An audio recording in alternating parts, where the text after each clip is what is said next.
Kasing Mike, Hello.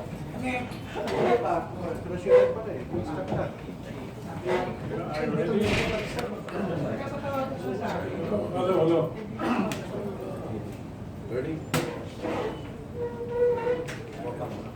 Okay na tayo? Okay, magandang umaga po.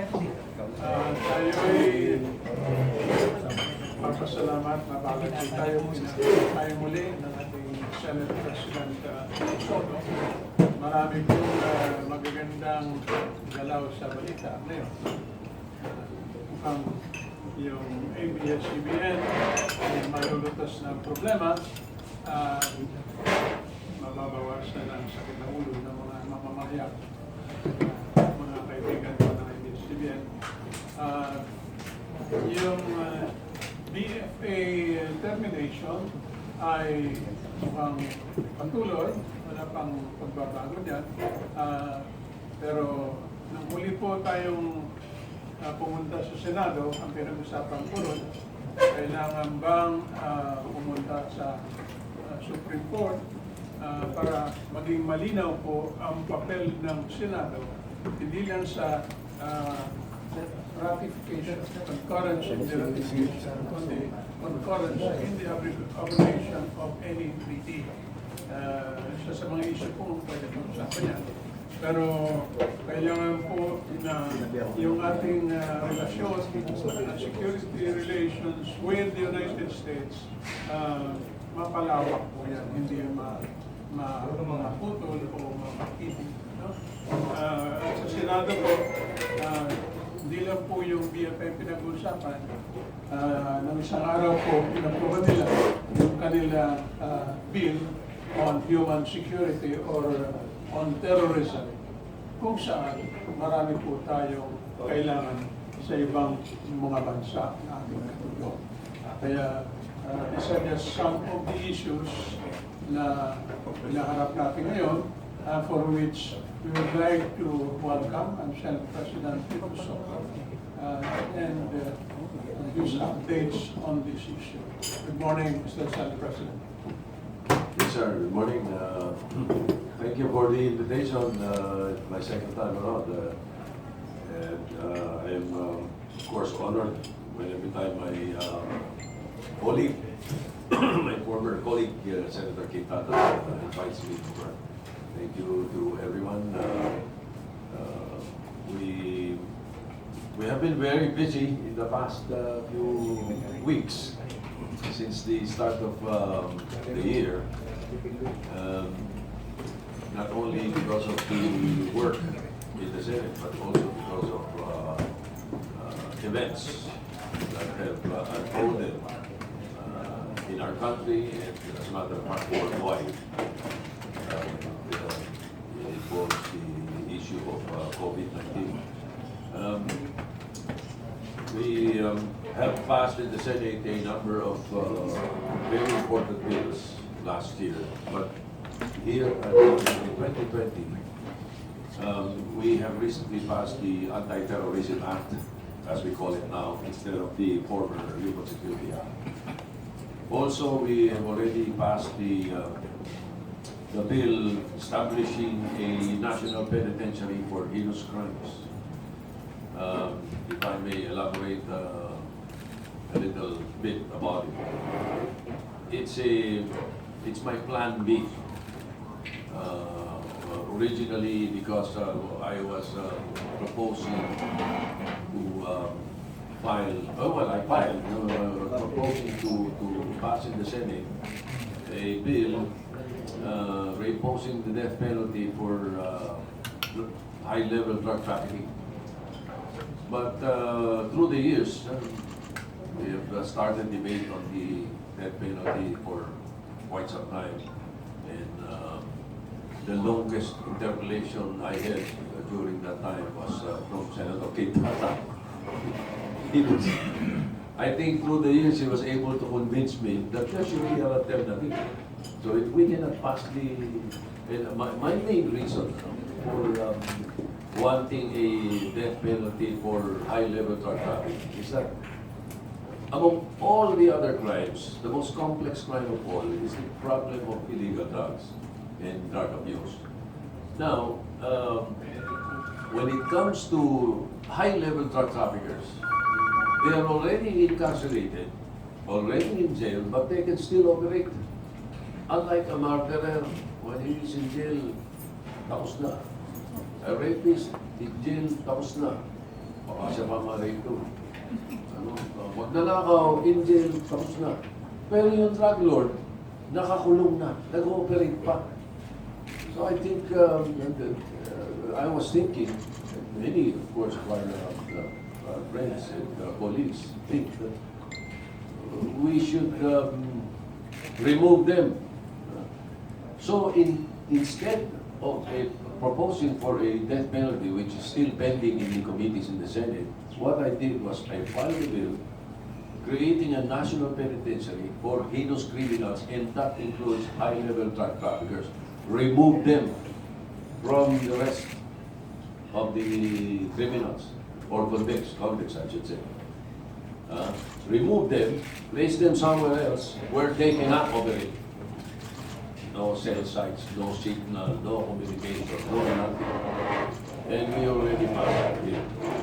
So, I'm no longer pushing for the reimposition of the death penalty for high-level drug trafficking, because we were able to pass this one, my plan B. And then we are in the process of also of tackling the amendments to the anti-money laundering law, my medical scholarship act, which will give the Filipinos free medical scholarship,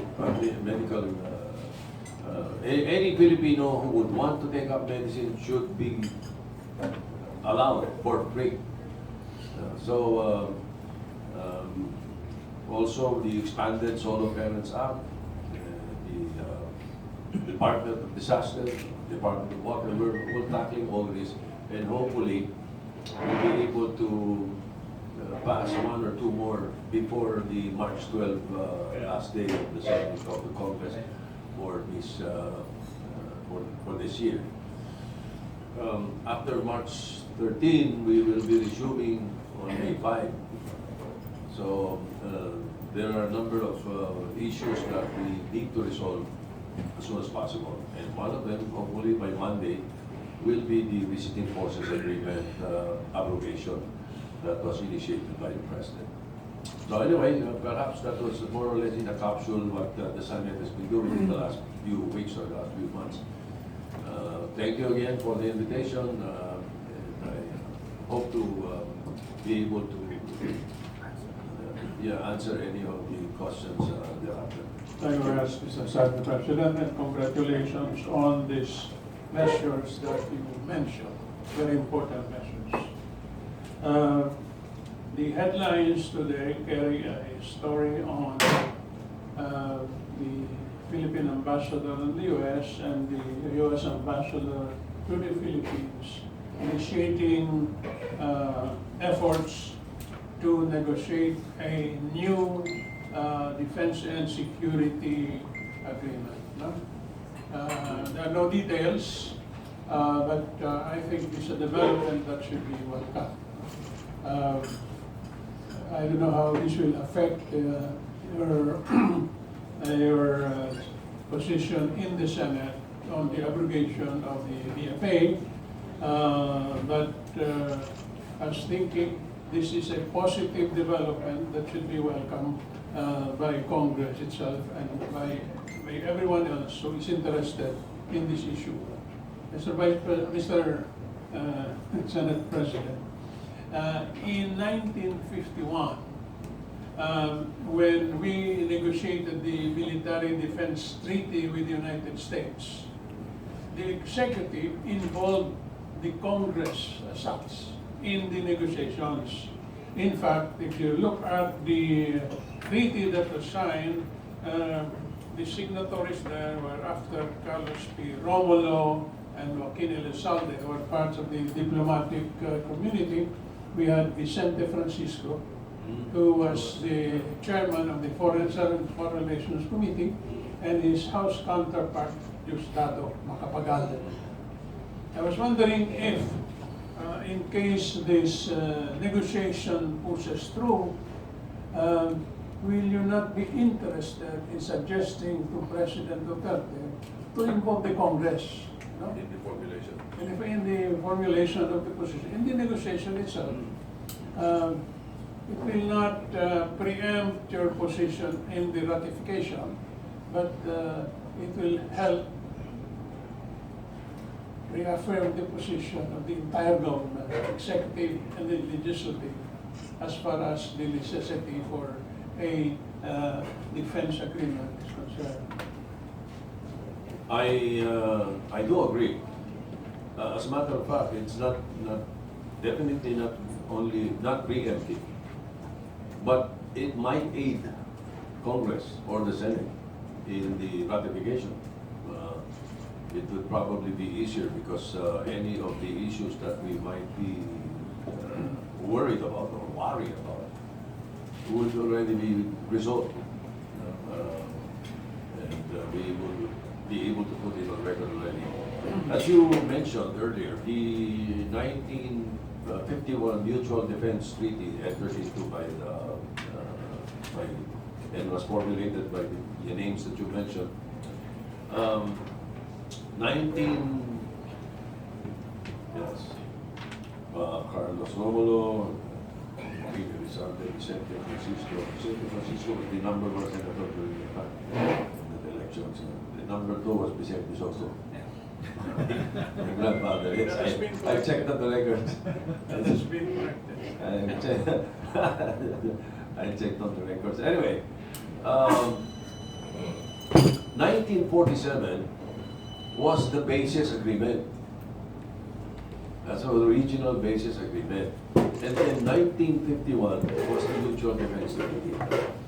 But all of these were enhanced by the Visiting Forces Agreement. They were all addressed by the Visiting Forces Agreement because the 1947 basis agreement was terminated in 1991. So nawala yun. Perhaps we can talk about that later. So yung Mutual Defense Treaty and then the onset of the EDCA, the Enhanced Defense Cooperation Agreement, was all anchored on the Visiting Forces Agreement. So hopefully, the Senate may be able to assert its perspective or the sense of the Senate that if we are asked to ratify, we should be asked to concur in any abrogation. That is the thinking of the Senate. And this does not really involve just BFA or the ICC, which the President has also abrogated. That is not the issue as far as the members of the majority of the members of the Senate are concerned. Because the issue is that we must assert our power. We must be asked whether you should also abrogate because we are asked to ratify.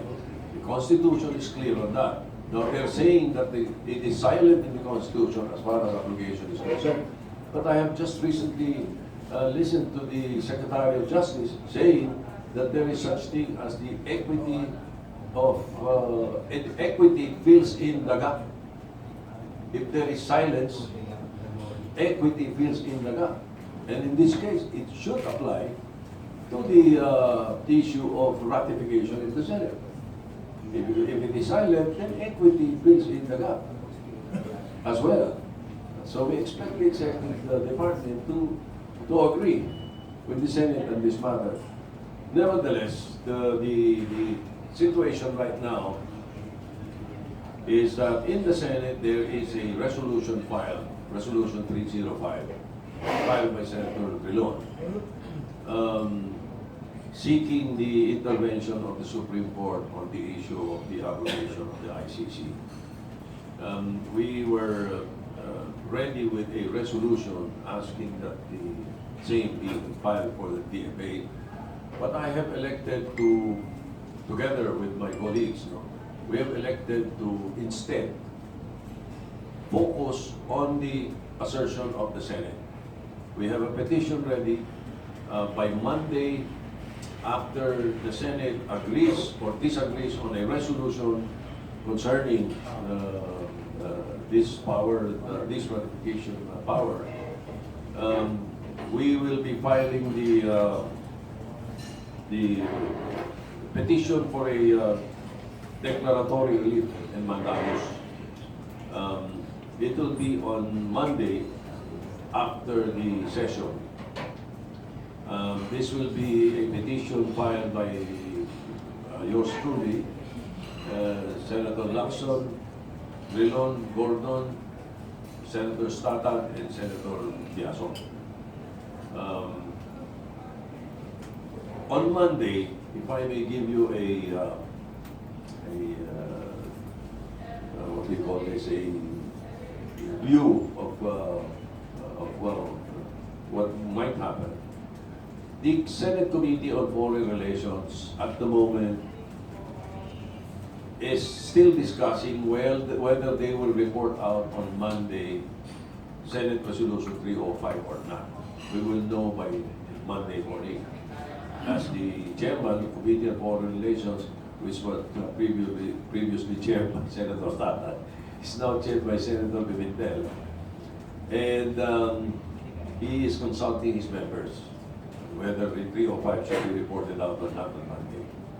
If it is then reported out, we might just amend a little more, a bit of the resolution to include the VFA and then pass the Senate resolution. If not, then we will be ready with another resolution that directly focuses on the assertion of the Senate of its power.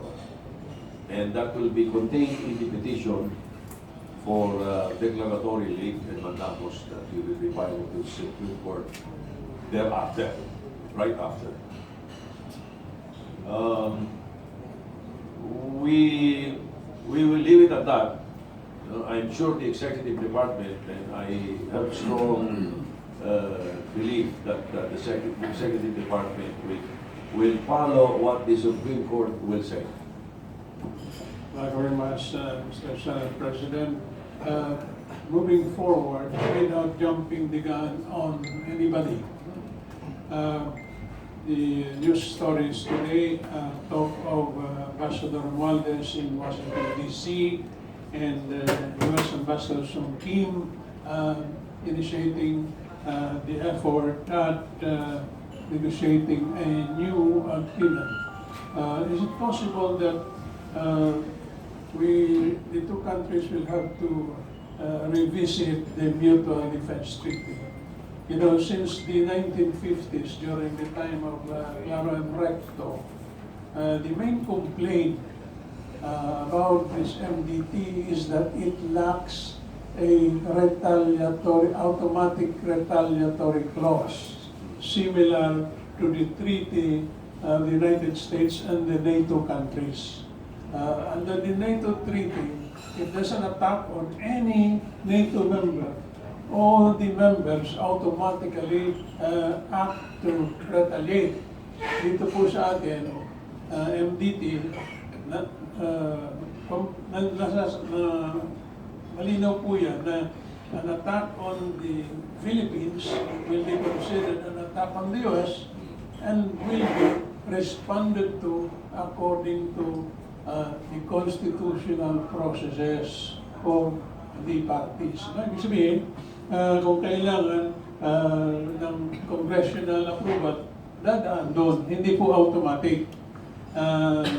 Yun po ang gusto sanang mailagay ng ating mga kaibigan dito sa tratadong ito. Itong unang reklamo.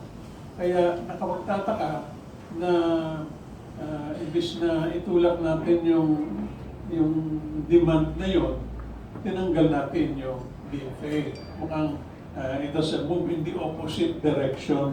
Hindi pa ba kaya pwedeng buhayan natin, Mr. Senate President, yung panukalang yun na dapat magkaroon ng automatic retaliatory clause kung atakihin yung mga pwersa ng Pilipinas. Yes, indeed. Allow me to speak optimistically. We're optimistic that the Supreme Court will agree with the Senate that we must be asked to concur in case of abrogation also. Right? If that happens, it doesn't necessarily mean that we will automatically deny or not concur with the President. Or it does not automatically mean also that we will agree with the President. But what we can do is call for a review. Call for a review of the BFA, and at the same time, the possibility of also asking for a review of the NDT. And then the issue on retaliatory clause and other issues also, as far as justice, the issue of justice is concerned, well, can be addressed fully.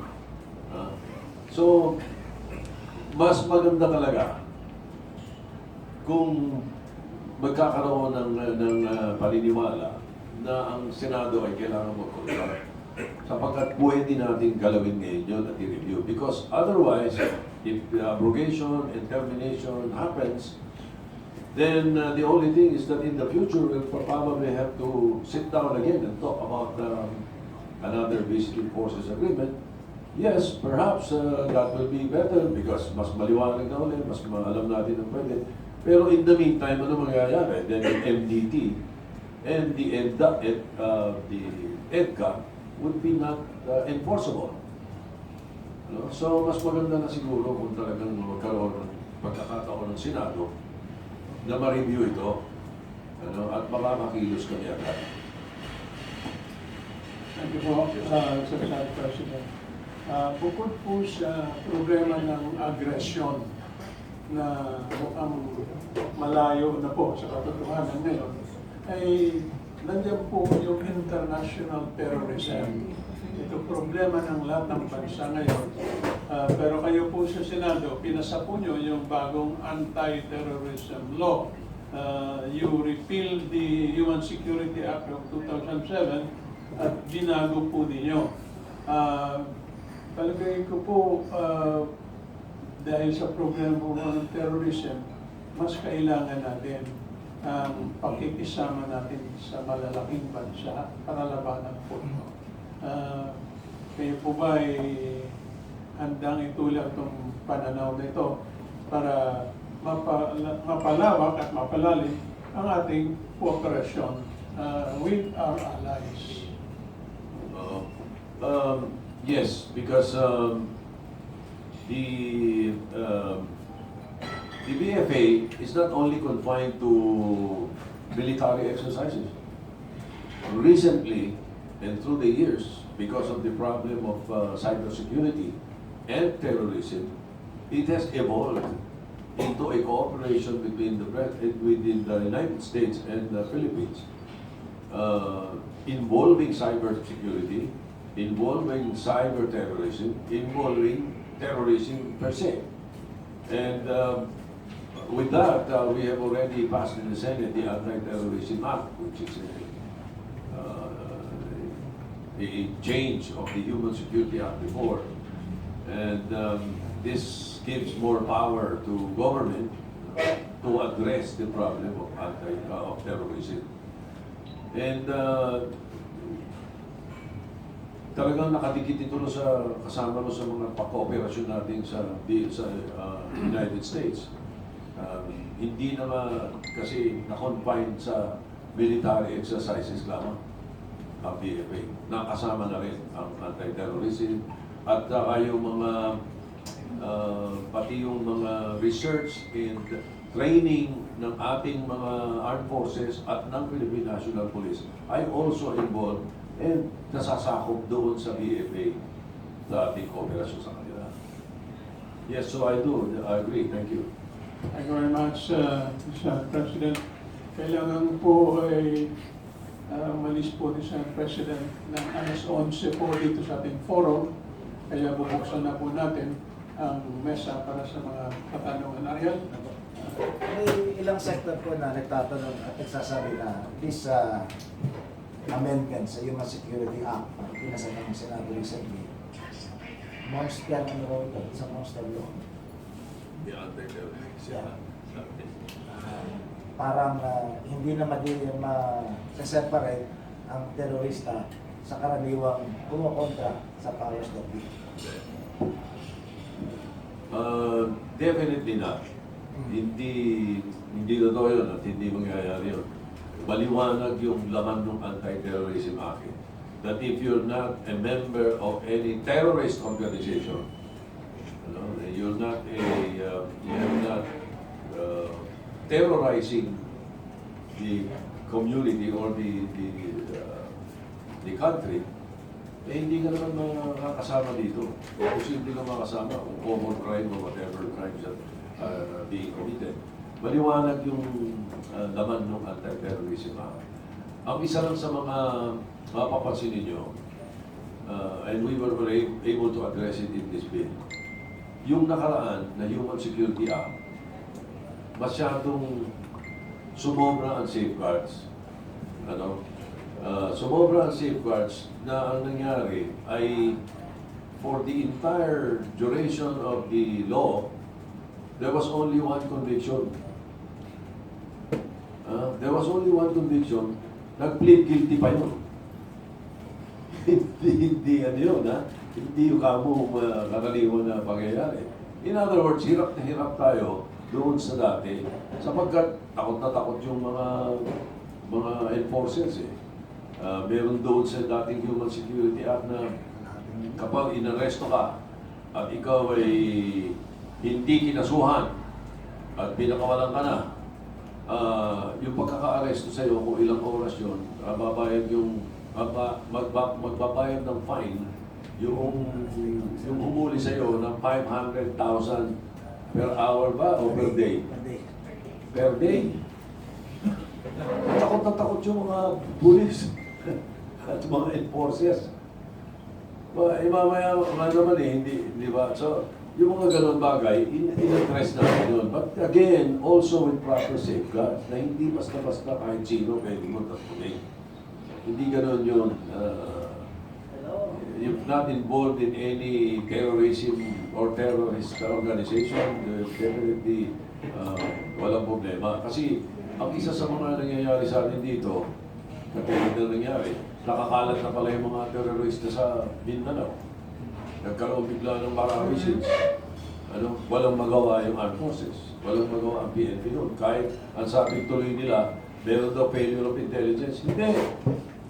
Hindi, alam nilang meron. Hindi nila makilo, hindi nila magalaw. Because they have to go through the courts. So, ito pa naman, still, there are, you still have to go through the courts, pero medyo mas maluwag na ng konti at mas identify na agad kung sino ang terrorist. Ganon yung laman ng anti-terrorism. Paano po sa finances ng terrorism? Na-address ba nito bagong batas? Oo, meron din. Meron din. Yes, I do not recall the section, but it addresses also issues on money laundering. Na-involve yan. Yung pong arrest without warrant and detention for an X number of days. Paano mo natin masisiguro na ito po hindi na maabuso? Meron eh. Meron pa rin. Hindi pwedeng the usual courses of law is still enforced. In other words, the continuing crime, doon, pwede ang warrantless arrest. Otherwise, you must have a warrant. Ganun pa rin, hindi naman laman. Hindi po natin tinatawaran ang kakayanan po ng ating kapulisan at armed forces. Pero sa lahat po yatang anti-terrorism activities na naganap sa ating bansa, kasama na po yung Marawi at saka yung Mama Sapano, malaki po ang papel na ginampanan ng Amerikano. No? At ito po naging posible through the BFA. In the next 6 months na nakahinto po yung BFA, anong klase pong kooperasyon meron tayo with the Americans? Until 180 days, we're sure of what we have. We still have. The question is after 180 days. I will not be able to give you an intelligent answer on what would happen thereafter. So again, we are keeping our fingers crossed that the Senate might be able to have a review after being allowed to have a say on the abrogation. Now, just going back to the issue of walang malinaw at hindi ka ba yung mga iba ng sinasabi na o yung mga natatakot sa anti-terrorism act.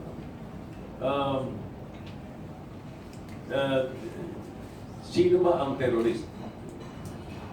Pagka ikaw ay membro ng isang grupo o individual ka, organization, association member ka ng anti-terrorism ng council na automatically inadopt ng UN Security Council. Meron silang consolidated list. Yun yung kasama lang doon. Okay? Ngayon,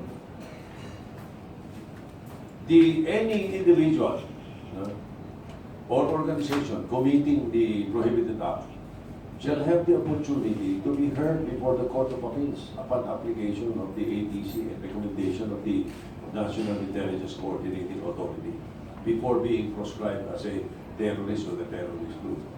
Yung detention without judicial warrant of arrest within a period of 14 calendar days, the arrest may detain the suspect.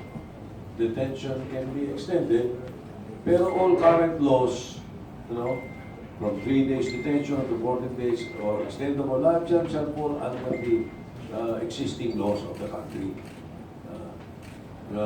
The rights of the detained persons shall be informed of the nature and the cause of the arrest. They have the right to remain silent, they have the right to counsel. So, ano lang ito, ikaw ay more or less mas mahigpit na ang korte, talagang identified na anti-terrorism ang batas natin at hindi lang yung Human Security Act natin. Not to discount the provisions of the Human Security Act. Marami rin naman magandang provision yon. Kaya ang ginawa namin, lahat ng matitinong provision na tingin namin ay bagay, inilagay namin dito. That is why there is no longer a Human Security Act. Ang mangyayari, di ba dati pag meron tayong pinasan, and then there are some provisions that you have to go back to the old law. We removed that. Everything is contained.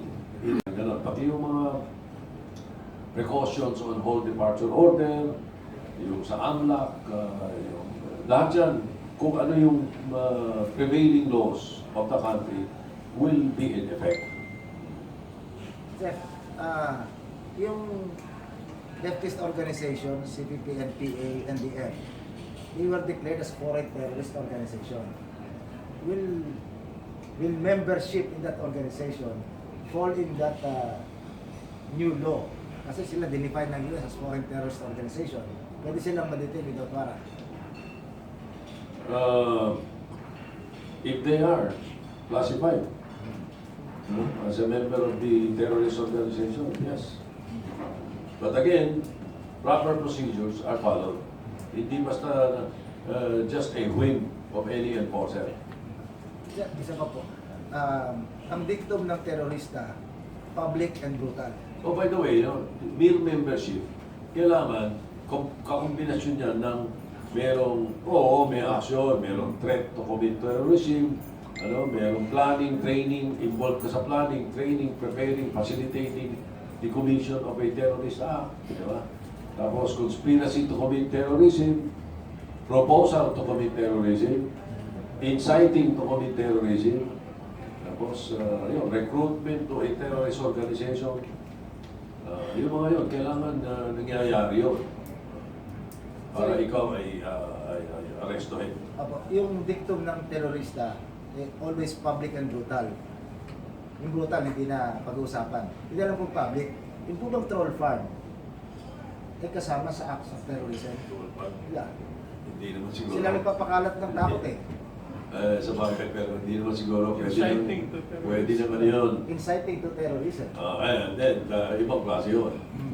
Pwede yun. If it's inciting to terrorism, pwede yun. Pero, just membership in the troll farm, delete mo na lang. I-block mo. Delete mo. Questions? Yes, sir. Hi, Senator. Ano yung assurance natin, sir, na hindi po Michael Deliso po, DCMM. Yes. Okay. Senator, ano yung assurance natin na hindi maabuso yung ibang human rights dito sa anti-terrorism? Halimbawa po yung warrantless arrest, yung binanggit nyo kanina, saka yung freedom of expression. Ay, walang kinalaman yung freedom of expression. Sa Halimbawa, sir, anti-terrorism, yung mga nagrarally, sir, kasi mga natatag sila as rebel. Hindi classified yun. Hindi rin pasok yun. Nagrarally ka lang eh.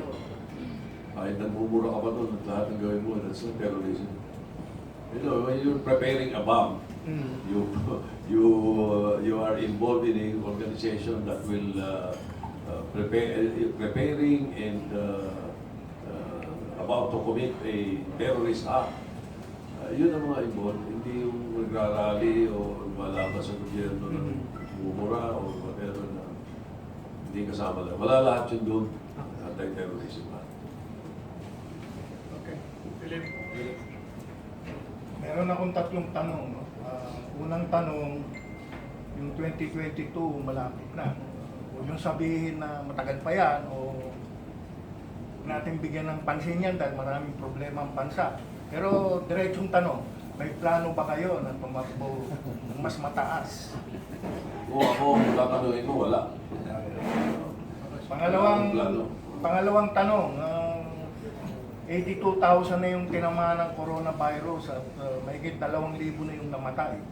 Naniniwala pa rin ba kayo na Estados Unidos ang nag-umpisa nitong COVID-19 na ito? Hanggang ngayon, ano ng source niyan? Wala akong pinaniniwalaan kung saan galing yan. Ang nangyayari nga sa atin dito, sa dami ng mga lumalabas na mga conspiracy theories at lumalabas na mga kung ano-ano sa Facebook, dapat baliwalain na natin lahat yan. Nung isang araw nga, meron lumabas na, di ba, nakita natin tumumba sa Malate na Koreano na sinabi na naka-headline na at ang balita na pati sa Facebook, namatay, coronavirus sa Malate, kinabahan na yung buong Maynila. Ayun pala, lasing lang na Koreano yun. So, hindi, hanggang ngayon, ano talaga yung source? Even yung sinasabi nila sa Wuhan, na palengke, maraming nagkaroon ng COVID-19 na hindi nagdaan doon o hindi napunta doon. So, even now, as we speak, I saw yesterday a report from the United States. There is an American who has COVID-19, has never gone out of the country. Sa California. Oh, so, unknown source pa rin sa kanila. So, even up to now, medyo talagang mabigat itong scourge na umaabot sa mankind. Huling tanong, naman sana kayo mapikon. Pero meron pa ba kayong US visa? Meron. Hindi pa kansilado. Meron. Yes. Kari-renew pa nga lang eh. Good morning po. Camilo Meliendez, Liga ng Broadcaster ng Pilipinas.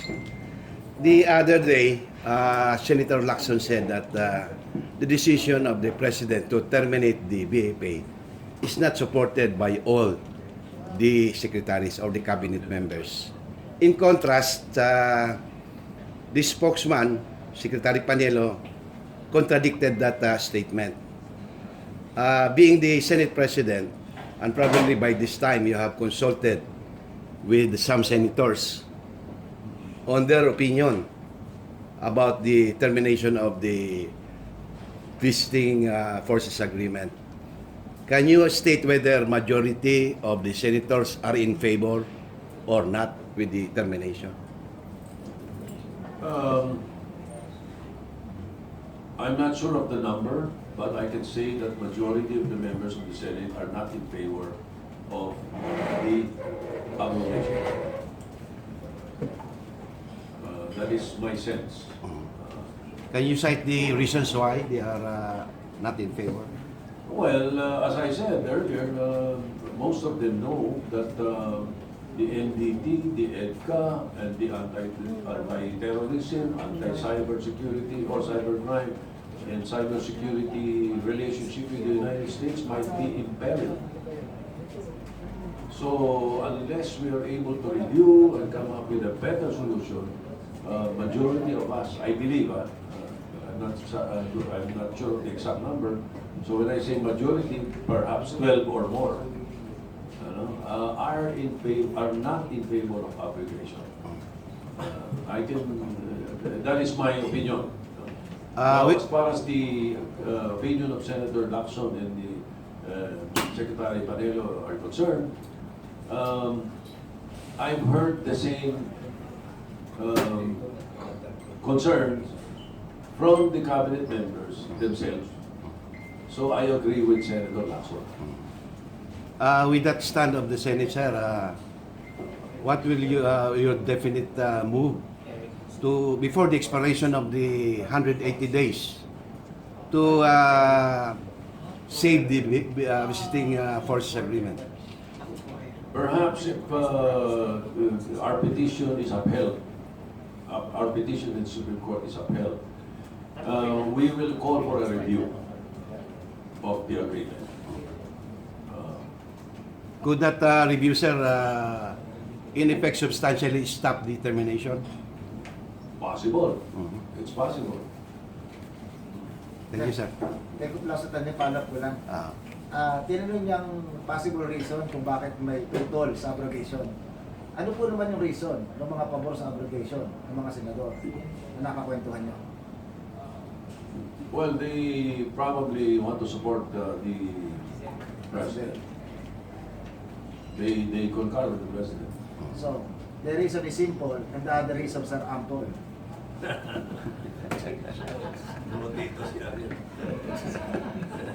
a question from the back. Introduce mo lang. Good morning, Senate President, Senator Tatad. I'm Eric Encina, freelance writer owner. I have 3 questions, sir. Is the Senate, the Honorable Senate, aware of who are behind the terrorists? And is the abrogation of the BFA and the big issues involved should have been the priority of the Senate?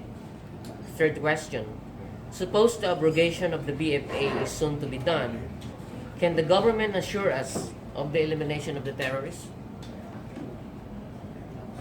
What's your first question on the terrorists? Is the abrogation of the BFA No, the first one. the first one? Who are behind the terrorists? Ano ko? That's a difficult question to answer. We're not sure. You can name ISIS, Because, Al-Qaeda, Hindi nga natin alam any ang terrorist organization might be. Because sir, I have read, I don't know, please confirm this, that these terrorists are also using bioagents, just like they are using now the weaponized viruses, including the coronaviruses. And with respect to sir question, I have read that these coronaviruses were stolen by the Chinese scientists from Winnipeg, Canada. BSL does for laboratory, and then they leak it, and then That's precisely what I That's just said something that we earlier. have That the conspiracy theories are abounding worldwide, especially on Facebook. So No, I we don't should have not Facebook. we should not swallow hook, line, and sinker any of these issues unless they are documented facts. Now, as far as the abrogation is concerned, we will still be able to address, I think, the issue of terrorism with or without the BFA. Kaya lang, iba yung may katulong tayo, especially when it is involving international terrorists. Okay. May Senator Mike Piari from DCXL.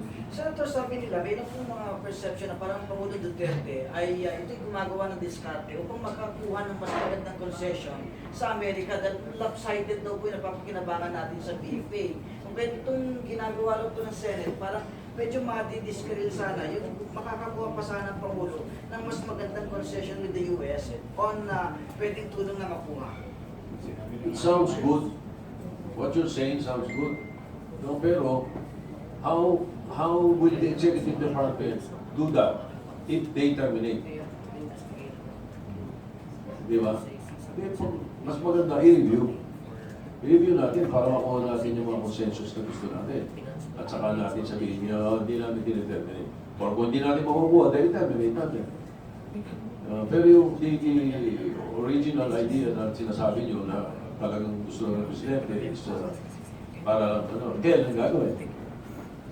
Kailan gagawin? Eh kung tinerminate na. Di ba? So, pero after pa. Kaya pakinggan ko, mas maganda nga yung sana magkaroon ng pagkakataon na makapag-review muna kami nag-ratify yun. Yes, please. Sir, good morning, Ermita from Star. You said that you are optimistic that you would get a favorable decision from the Supreme Court on the possible petition. Pero do you think that would come before the 180-day deadline? Oh, yes. Again, being optimistic, yes, I think so. Hopefully, the petition will be decided very soon. Because our petition involves less controversy. We're not naming the ICC, we're not naming the BFA, we are merely saying that the Senate must concur also in any abrogation because we were asked to ratify. We ratified it. The power to ratify was with the Senate.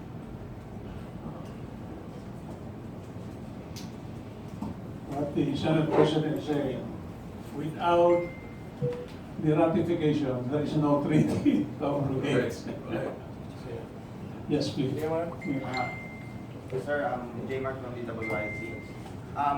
Dito lamang po ay na may naging pahayag sa Pangulong Duterte na mukhang susunod na rin niyang i-abrogate itong NDT, Mutual Defense Treaty. And as far as political analyst Professor Clarita Carlos said, na dapat daw na yung MDT ang unang talagang pinuntiryan ng Pangulo na buwagin sa halip na yung BFA. Your reaction, sir?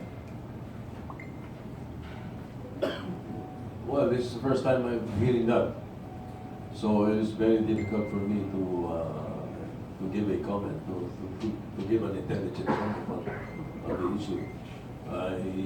I did not hear the President say that. If he did, or some people are saying that is their opinion. Pero tama po ba yung naging analysis ni Professor Carlos na yung MDT talaga dapat na pinakailaman ng Pangulo at hindi yung BFA na parang under lang itong MDT? Hindi, baliktad eh. Ang MDT ang under ng BFA. Because the MDT has been there since 1951, as mentioned earlier by Senator Tatad. And it only had teeth when the Visiting Forces Agreement was ratified. Was entered into, I should say. Palagay ko meron na lumaring ambag dyan. I think I was in the same forum with Professor Carlos. Pinapoint out yan, yung MDT is the basic agreement. Kung meron gagalawin, dapat ito. Kasi yung BFA is simply an implementing agreement. Pero ang malinaw po, dapat malinaw po sa atin, gumagalaw na po yung Executive Department through our ambassador in Washington, D.C. We're moving forward, not backward. Kaya medyo nahuli si Clarita doon, no? Hindi pa alam ni Dr. Carlos. Pero yan ang tatandaan natin. Gumalaw na yung ating ambassador sa Washington, D.C. Hindi po gagalaw yan nang walang clearance sa Malacanang. Okay. Kaya kikita natin na yung galaw ng Senado at saka ng Philippine Embassy sa Washington, D.C. mukhang magkatugma. Okay. More questions? Mr. Yeah. Senator, marami nang worry dito sa COVID 2019. As a matter of fact, parang tatamaan economically ang mga maraming bansa. And I think Philippines is not an exception. Ano po ba ang in advance, ano po ba ang iniisip ng mga senador natin para mabigyan ng karampatang solusyon kung magkaroon man ng economic crisis dito sa Pilipinas? Well, una sa lahat, wala. Nangyayari sa buong mundo yan. Kung magtuloy yan at hindi makontain yan, hindi mapipigilan yun. Because aside from tourism, marami ng economic issues na tatamaan hindi lang sa Pilipinas, hindi worldwide. Sa mga swerte pa tayo. Dahil tayo yung isa sa mga pinakakonting biktima. Hopefully, pagpasok ng summer, lalo na tayo hindi maapektuhan sapagkat hindi rin nabubuhay sa mainit yung virus na yun. Then, yung mga nakapending sa amin na mga sitira, yung pipita, yung mga bill ng Department of Finance, baka ano muna yan, medyo kung lalala itong sitwasyon, hindi mo na kami kikilos yan. Alam mo, hindi namin ma-address muna yan at ang pag-iisipan natin at sana pinag-iisipan ng Executive Department at kung kailangan ng tulong ng Senado, tutulong kami, kung paano i-alleviate yung problema natin sa ekonomiya kapag nangyari yan. And we're only until legislation. So, kung anong kailanganin magagawa namin, pero as perhaps the more pressing, that question should be more addressed to the Executive Department. Basta we were willing to support and help whatever way we can. Follow ko lang yung tanong ay ba naniniwalang mas seryosong banta sa economy ng COVID-19, China originated virus in December 2019 kaysa dun sa yung pakatibin na dito yung sitira, train 1, trabaho low, at binabalang kasi sitira. Yun daw ang dahilan kung bakit lumayas yung mga manufacturing companies, lalo sa kotse. Hindi pa naman. Yung Honda pa lang naman may problema. Hindi pa. Nissan was confirmed by the mayor. Masanta ko sana. Hindi, pero we have not passed the law that they're talking about. Yung sitira, hindi pa. Wala pa. Nag-uusapan pa lang yan. We're very much concerned with the content of the sitira na gusto namin, which is lowering the corporate tax by 1% every year for the next 5 years. Para bumaba na ng 25%. Because in this part of the world, or in the world, Pilipinas ang pinakamataas ang corporate tax, 30%. Sa ibang bansa, below 20, below 25. Sir, Speaker Alan Cayetano expressed displeasure doon sa ginawang hearing niyo about doon sa franchise ng ABS. Ano kung Yun ang hearing ng Committee on Public Services, hindi ng Senado. Kasi pagka Senado yun, Committee of the Whole. It's the Committee on Public Services. The chairpersons of the committees have enough elbow room to do what they want in their committees, as long as it's within the rules of the Senate. So there's nothing that we can do about that. And the important thing is that as far as the issue being raised by Speaker Cayetano is concerned, is we're not coming up with a committee report, or the committee is not coming up with a committee report. They merely addressed some of the resolutions that have been filed. The resolutions were addressing issues of franchise, issues of co-warranto, issues of the like in the committee. They did not tackle the franchise itself, or whether it should be passed or not. Siguro baka hindi lang maganda ang dating doon sa kay Speaker Cayetano, but there is nothing wrong with what the Committee on Public Services did. Pero wala na bang inter-parliamentary courtesy para atakihin ng Speaker of the House mismo, ang mga senador? Paminsan-minsan, meron. Tama ba yun? Somebody's doing something against somebody who is not doing anything, and yet he is complaining. Editorial dapat yan eh. Hindi. Yun ang courtesy. Sir, sir, other issues lang. Tungkol lang dun sa proposal sa anti-terror law. Di ba po, ang layo nito is para palakasin yung ating forces to fight terrorism. And meron din yung isang bill na inihain din para taasan yung retirement age ng mga nasa uniform personnel. 60. Sa tingin nyo ba may makakatulong dito para mapalakas yung pwersa natin na versus terrorism? Unfortunately, we have not tackled that. Di pa namin napapag-usapan. So I could not correlate the age limit to the problem of anti-terrorism. Sorry. Kaya siguro pagka napag-usapan na namin, napag-aralan namin. Dati kasing na-file yan, pero hindi rin napasaya at saka hindi rin napag-usapan noon. Pero sa tingin nyo kaya sir, may tutulong ng mga senior officers na magpatuloy pa dun sa kanilang service para makapag-contribute on how to fight terrorism? Ang problema kasi dyan, chicken and egg yan eh. Kaya hinahayaan dati at ginawa talagang 56 ang retirement age. Para pagka-retire nila, may bata pa sila, pwede pa silang may career pa, second career, makapagtayo ng negosyo. Pag tinaas natin yan, di ba, yun ang problema, tinaas natin yan, after nag-retire, wala na, or may edad na. No, so, ang tanong, as usual, tinatanong, sana matagal na tinanong sa akin yung chicken and egg. Ano ba daw nauna? Chicken o egg? Ang sagot ko, depende kung kumakain ka ng dinner o breakfast. Age 1 and 1. So, Joseph po, sir, from Manila, good evening. Sir, just in case, sir, nabayaran tayo ng essay na mag-concur sa abrogation, sir, what will happen next, sir? Considering na majority ng Senate is not in favor naman dun sa ng PFA, may mga provisions pa po ba tayo sa tingin natin kailangan gawin? Yes, ang tingin ko, pwede kaming, pagka binigyan nga kami, whether we agree or disagree with the abrogation, the important thing is we will be able to review. It will give us a chance to open the whole thing again and, discuss it.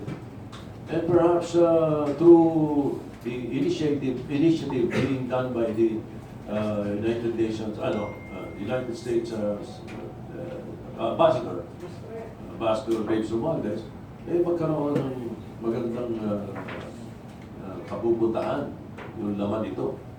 Because originally, noong araw, nung pinag-usapan yan, palatabon naman. Di ba? Maayos natin. I'm sitting beside the sponsor of the BFA in the Senate in 1991. Senator Tatad was chairman of the Committee on Foreign Relations. Sir, follow ko lang yung kanyang anong kasuklam-suklam sa BFA sa US kumpara dun sa BFA ng Pilipinas sa Australia, yung agreement with Japan? Pareho namang walang automatic retaliation. Bakit galit na galit sa US? Kakaawig yun. Kakaawig lahat yun. Pero bakit po galit dun sa walang automatic retaliation na US kumpara dun sa wala ding automatic retaliation na BFA with Australia? Ako ba ang gusto mo sumagot niya? May visa ba sila? Sir, bakit po? Hindi, kasi aba yung nakausap mo, anti-US. Diba? Nasabi ito. Mr. Senate President, sa tuwing may mga controversial issues na tinatalakay ang both houses of Congress, no? For example, sa lower house, ay nagkakaroon ng mga paggalaw, move, about changing leadership, no? At ito ay inamin ni Speaker Cayetano, no? How about sa Senate po? Ngayong may stand kayo na parang in contradiction sa stand ng Presidente. Wala bang paggalaw na magkaroon ng change of leadership din sa Senate? Hindi ako magkataka kung wala. Hindi ako magtataka kung meron. Opo. No? Pero wala naman akong nararamdaman. At sigurado naman, sasabihan nila ako. Kasi doon sa amin, I only serve because they want me to serve. At the pleasure of the Senate, at the pleasure of the senators. They can remove me anytime. And I will be willing to step down as soon as they tell me that they no longer want my services as Senate President. Probably because you have the majority with you, sir? Are you asking me if I have the majority with me? Yeah. Yes, I have. Thank you, sir. Thank you. Pati sa ex-senators, Swedish senators.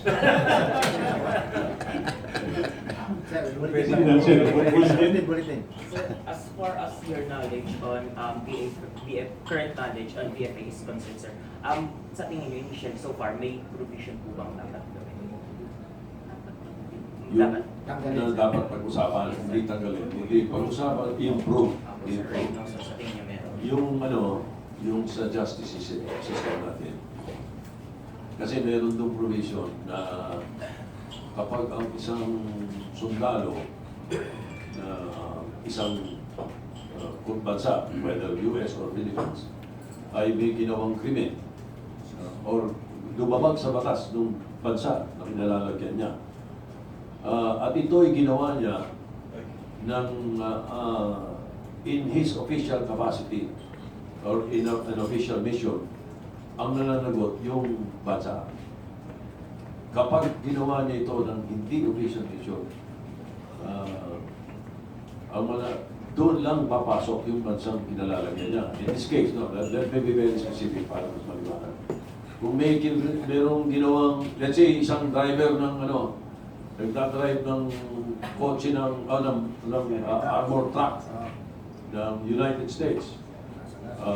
Nakasagasa pero papunta siya sa parang training ongoing training. Ang mananagot sa luyon ng United States. Pero kung yun off duty, nagpunta sa isang bar, at may nasaksak, sa Pilipinas siya mananagot. Okay, yun yung kasalukuyan. Pero merong thinking doon sa atin na kapag ginawa mo yung crime dito, dapat dito ka managot. Yun yung isa sa mga usapin. Well, I'm not ready to say whether I agree or not, but that is one of the issues na pinag-uusapan. The issue on justice system. Michael? Yes, sir. Sir, may effort po ba sa Senate? Since majority ng mga senators ay against dun sa pag-abrogate ng VFA, may efforts po ba na isalba siya o mag-draft tayo ng bagong agreement with the US? Depende yung draft the draft usually comes from the executive department, but I do agree with Senator Tatad that this time around, if we come up with an agreement, Congress or the Senate should be involved, or Congress, both houses of government, representation, should be involved in the drafting, not only the executive department, which happened in 1951. So hopefully, ganun yung May efforts ba, sir, na isalba siya? Yung VFA natin? Obvious ba? Sir, pa-elaborate lang, sir. Sorry. Yes. Yeah. Yes, there are efforts. Like, To save, like the position of the Senate being taken, that we should be asked to concur. Although, as I said earlier, I am not sure whether we will concur or not. Depende yan. Depende sa usapin. Depende sa review. Depende. Dinala sa amin, pag-uusapan namin yan kung dapat mag-concur kami sa abrogation or not. I cannot safely say now whether we will agree or not. Thank you, sir. Sir, will you be communicating with an ambassador to the US regarding with the supposed new pact that is being drafted between the two countries? Well, actually, it was Senator Tatad who would talk to the ambassador of Maldives.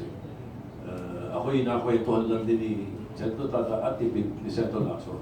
Nakausap din ni Senator Lacson si Beyonce. Pero as yung Senate as a whole, will be moving to be more involved in this supposed new pact? palagi ko, we will not be probably directly involved unless our suggestion is accepted, or na kami mag-participate. So it will fall down to the petition before the SC. Yeah. Alis na si... Ay, sir. Last. Last question po. Kasi magandang tanong, Michael. Si Michael. Sige. as an observer, ang tingin ko, the fairest statement you can make is that there is an effort to improve the BFA and an effort to save our main alliance with the United States. Kasi mahalaga, Well said. hindi lang sa atin, Precisely, yeah. all the other countries na nakikinabang dito, talagang may pakinabang. That's all. Question. Tungkol po sa conflict of interest, no? Na may nababasa po kasi ako ng ginanap na committee hearing ni Senator Grace po about the ABS-CBN issue, no?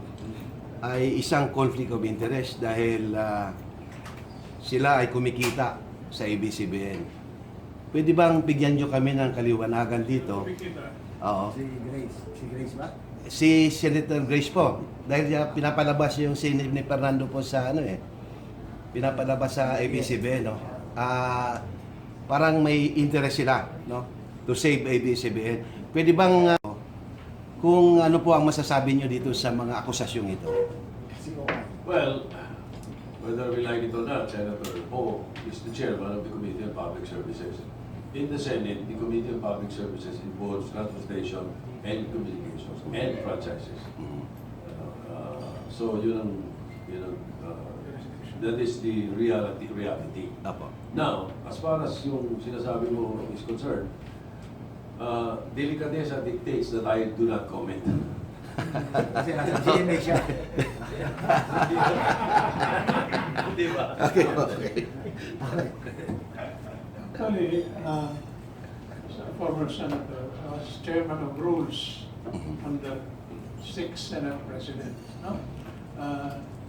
There's nothing that prevents a committee from undertaking a hearing, so long as hindi ito submit sa floor until the action of the House is officially transmitted to the Senate.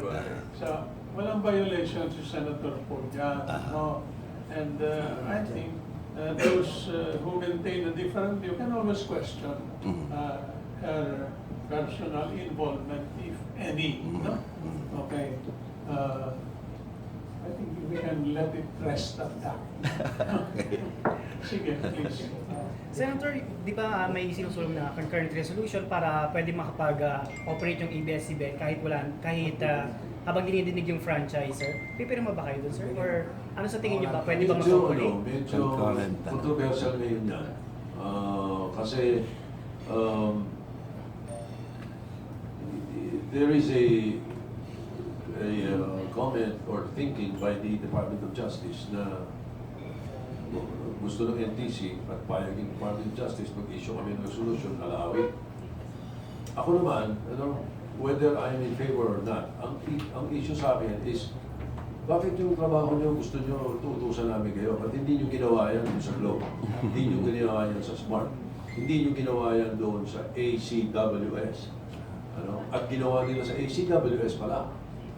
Nagbigay sila ng permit to operate na walang franchise, na kinwestiyon sa Supreme Court, na dinesisyonan nila si Chief Justice Pulo na mali. Na hindi ka pwedeng mag-issue ng, sabi ng Supreme Court decision, hindi ka pwedeng mag-issue ng temporary permit kung walang franchise. Kailangan may franchise pa rin. Yun ang operative dapat yung franchise. Yun ang sinabi nun. Now, ang problema niyan, yung 2003 decision ng Supreme Court, it only came to light in the last few days, and it will throw really another issue into the should be raised na magkaroon ng resolution allowing a temporary permit, so and so on. And then also, a Supreme Court decision forms part of the law of the land. So talagang medyo controversial at the moment, and therefore I could not agree with the NTC na kami magbigay ng resolution para magbigay sila ng authority. Kung bigyan nila yung authority yung gusto nila. So hindi kayo Huwag nilang ibintang sa Kongreso. Ang So, hindi kayo problema, maglalabas? huwag nila ipasa sa amin yung problema. Hindi kayo Problema magbibigay, nila. sir. Hindi kayo magbibigay, sir, ng current resolution. Di pa namin napapag-usapan. Pero dito nga, problema nga itong nalaman namin tungkol sa Supreme Court decision. Okay? Well, unless there are more questions, we will now ask our guest to give his concluding statement. And we promise to let him go at 11. Thank you very much. Thank you, sir. Thank you, kind sir. One of my idols in the Senate before. It is always a pleasure to accept an invitation from Senator Tatad and the rest of you, Ariel, and the group. Thank you for this chance to be able to expound more on what the Senate has been doing in the last few weeks, because I was recently here last year, towards the end of last year. So hopefully we will be able to do our job well. We try our best to deliver what we think will be best for the country. Thank you, and good day to everybody. Senator President Soto, maraming po salamat sa inyo. Thank you, sir.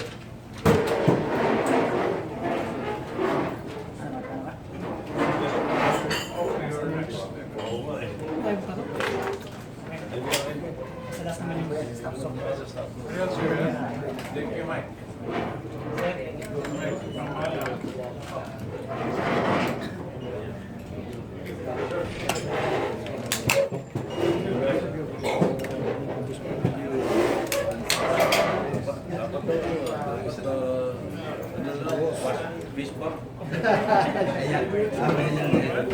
Maserte ko ito eh.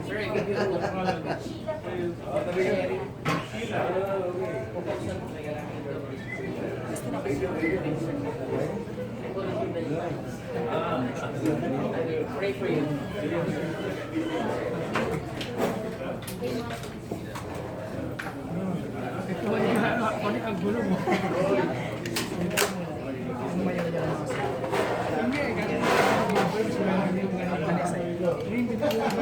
Hindi,